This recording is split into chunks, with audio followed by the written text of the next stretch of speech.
Hey guys, it's Lorraine. I wanted to make another video on this false religion because there was a couple of things that I thought about after I made the video that I actually didn't talk about.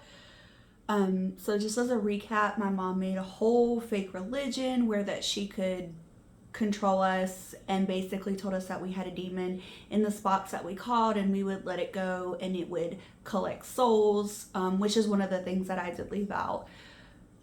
So in my last video, when I talked about letting the demon out of the box and mass shootings and things like that that would supposedly occur during this, she claimed that this demon collected these souls. And once they would go back to our box, the souls is what gave us our energy. Again, never felt any type of energy or anything like that. But I think I was so caught up in wanting to please her because she is a narcissistic, in my opinion, sociopath, that I just felt like I needed to believe that.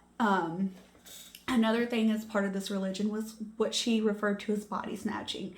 She claimed that when she got older and that her body would no longer be in its full functioning capacity, I guess, that she could body snatch anyone's body. And she said, if someone falls down in front of you, don't worry about it because it's probably just me body snatching, which is crazy as hell to think about it now.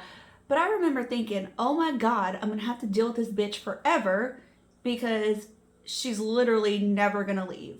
But thinking back now, I'm just like, I couldn't believe that I believed that. It's so crazy to me how easy it is to get wrapped up in this like cult-like mentality. Again, I watch a lot of true crime, and I think had this been some random person, I probably wouldn't have believed it but again, this was my mother. This was somebody I was supposed to be able to trust. My mother, again. There was things that she would talk about like witchcraft and tarot cards. She again tied this religion into Christianity, but also made it about witchcraft. I remember I was 13 or 14 and I got my first like witchcraft book. And it had like daily spells and things that you could do. Like there was this one spell if you lost something that you could say. And to this day, this is still stuck in my head because I remember using it because I actually genuinely believed it could be true.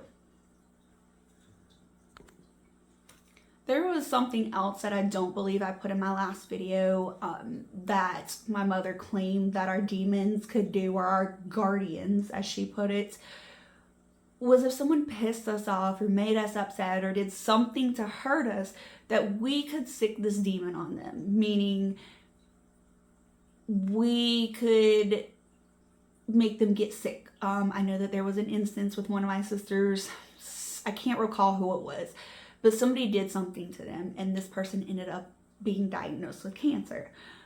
Well, later, come to find out, my mom had told me and my sister, she's like, yeah, I did that. And I remember telling my sister that, like, this is what she said. And of course, she didn't believe her. She's like, no, she would never do that.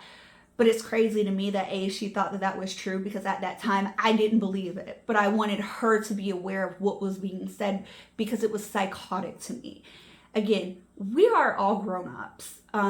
Late 20s, early 30s, all of us kids. And it's still crazy to me that this has been going on for so long and that some of my other sisters actually still believe this. And if you look on my TikTok, I did share a photo and my face is the one that's not blurred out, but that is the Holy Trinity, right? And the tattoo has the infinity sign around it, so it represents the Father, Son, and the Holy Spirit. Again, my mother tied this into our fake religion and said it was the mark of the guardian, which I love my tattoo, don't get me wrong, it's really cool to me.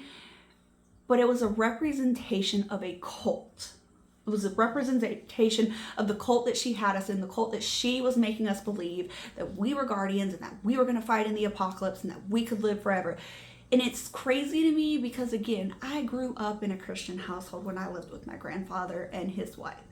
And it's crazy to me that I had such a setback in life, but I believe the crap that came out of her mouth.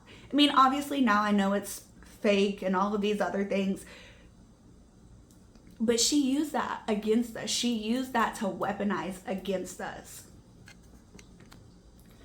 This woman would physically abuse us. She would emotionally and mentally abuse us. And the reason why we kept coming back was because she would use it as, oh, well, you're guardians, we have to be together. We're the only ones that can depend on each other and things like that. But literally would physically abuse us. And I remember when I got older and I got tired of being around her and I got free, I was married and everything. And she kept telling my husband this. And my husband didn't believe it, but I think that he thought maybe it was a mental thing as far as like needing to be around her or something like that. So he would bring me around her, but it had the literal opposite effect. She used this as a weapon against us, use it to control us, use this so that she could physically, emotionally, and physically just abuse us in general. And we would keep coming back because we were tied to her via this cult, via this fake religion that she made. I feel like the physical abuse started a lot when we were younger. She would like pull us by our hair, drag me down the hallway, buy my hair, slap me in the face, things like that. Things that like I can remember. There was a specific time where she grabbed me by the back of my hair and my arm went back like this and I hit her in the face, like the nose, and I made it bleed. And I remember my ex, he's like, you don't hit your mother like that, bitch. And he grabbed me by my hair and dragged me down this like stairs that we had at our old house and started kicking me in my side. And I remember just wanting to be out of that entire family, that relationship, everything. But I felt stuck because again, I was in a cult.